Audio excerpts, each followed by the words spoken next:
En 2008, une expérience est apparue dans la ville de Todmorden, en Grande-Bretagne, euh, qui est une expérience que tu vas nous citer en plus en détail, mais surtout qui nous intéresse, et c'est pour ça qu'on en parle, qui s'appelle l'expérience des Incredible Edibles, c'est-à-dire les incroyables comestibles, et qui est une façon complètement différente et je dirais même jusqu'à révolutionnaire de concevoir la société et comment chacun s'insère dans cette société.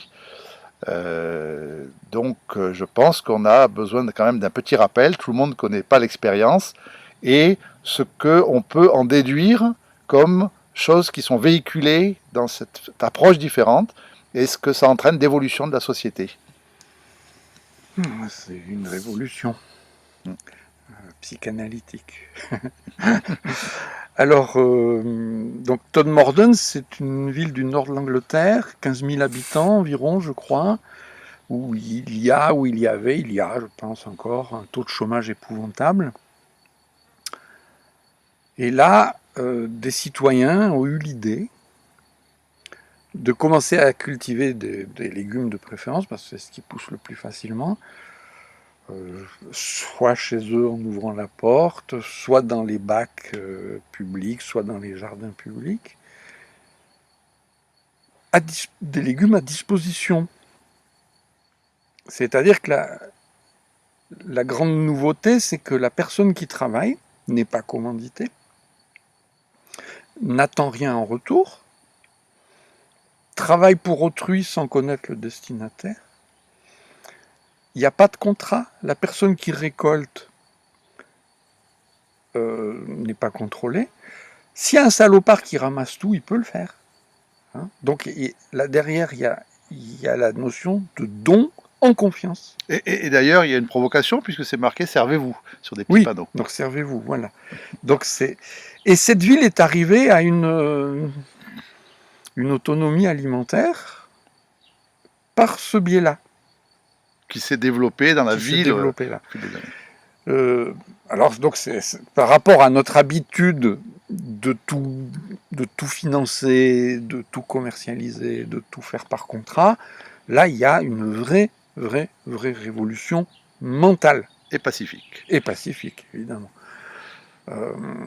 C'est en train d'essaimer. Par exemple, j'ai une nièce qui travaille à ça dans la banlieue de Nancy. Et puis un peu partout, Pierre Rabhi est en train d'essayer d'impulser le phénomène. Oui, par le mouvement des colibris, qui en a beaucoup parlé. Etc., etc. Alors on pourrait s'arrêter là et considérer ça comme un fait journalistique simple. Mais évidemment que c'est beaucoup plus. Parce que on nous parle tout le temps de changement de paradigme. Hein, tous les philosophes de la société nous parlent de changement de paradigme. On nous dit il faut un changement de paradigme, mais personne c'est qui le fait. Personne ne dit de quoi il s'agit, oui. En fait.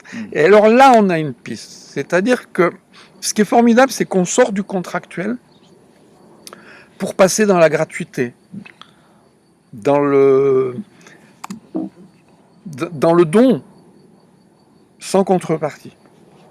Donc certes, celui qui cultive aura lui aussi le droit d'aller récolter, mais il ne pose pas ça comme condition. D'accord ? C'est absolument nouveau. C'est un vrai changement de civilisation qui s'opère là. Alors, à petite échelle, on retrouve ce qui se passait chez les Indiens d'Amazonie, dans les mécanismes de contribution. D'accord, les gens ont un rôle, ils l'effectuent, mais sans condition. On fait parce qu'on a à faire, on fait parce qu'il faut faire, on fait parce que ça rend heureux. D'accord ? Comprenons bien, par exemple, que chez nous, le chômeur est malheureux non pas seulement parce que il n'a pas de salaire substantiel, il a son indemnité qui fond comme neige au soleil, mais aussi parce qu'il ne contribue pas. Le fait de ne pas contribuer à la société rend malheureux. D'accord ? Donc il faut prendre en compte ce type de paramètres dès qu'on philosophe sur le concept de changement de paradigme. Je voudrais glisser là-dessus sur la notion de don.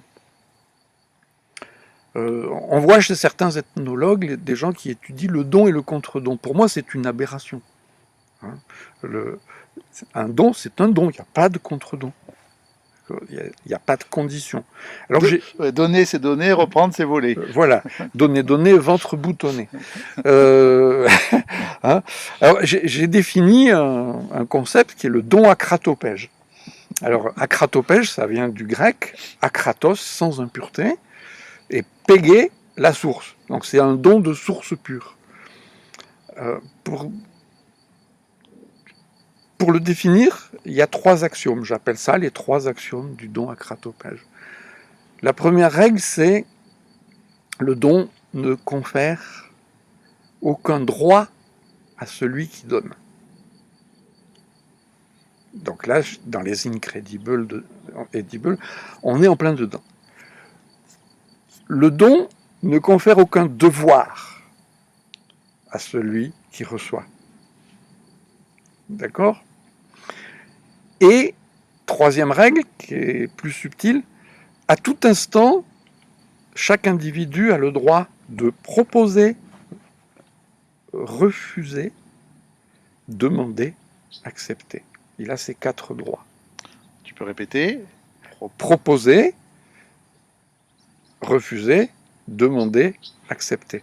Donc c'est des verbes à double sens. Hein. Donc je peux accepter ce qu'on me demande, je peux accepter ce qu'on m'offre. Je peux refuser ce qu'on me demande et je peux refuser ce qu'on m'offre. D'accord ? Voilà.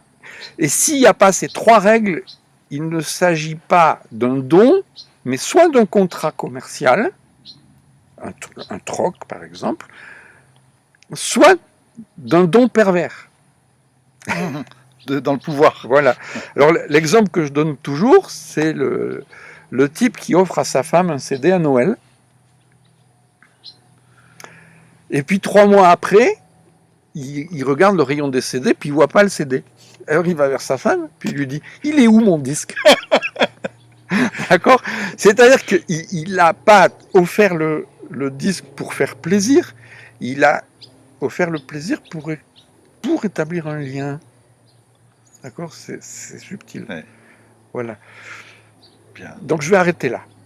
Merci pour ce petit cours de langue. Le grec, c'est de l'ancien grec, hein, précisons-le. Oui. Je connais, à part Potamos, qui n'a pas changé, je connais pas c'est le fleuve, hein. Je connais pas le grec moderne. Je suis allé une fois en Crète, une fois à Corfou, à Kerkea, mais c'est tout. Merci beaucoup, Anna. Mm-hmm.